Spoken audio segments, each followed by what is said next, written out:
Isunod din natin yung ibang ingredients kagaya ng baboy. Ayun, na-chop na din. Yung sitaw. Tsaka hindi ko po napakita sa inyo yung ating okra, yung kangkong na ilalagay din natin sa ating pork sinigang. Ayan, yung bawang. I-chop na. Yung sibuyas. Okay, ihanda ko lang po ito. Next is yung kamatis. Nakita niyo po, pulang-pula talaga. Ayan. Magsisimula na po tayo sa paggisa ng bawang at saka sibuyas.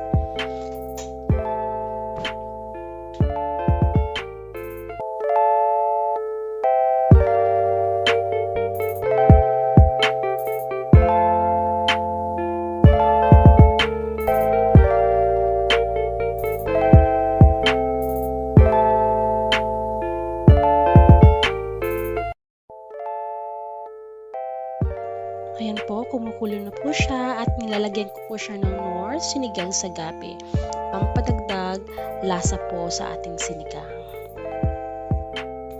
This time po, malapit na po siyang maluto, kaya nilagay ko na yung ating okra at saka sitaw. Ayan, tinitikman ko na po siya. Masarap talaga. Nagdagdag na din ako ng magic sarap.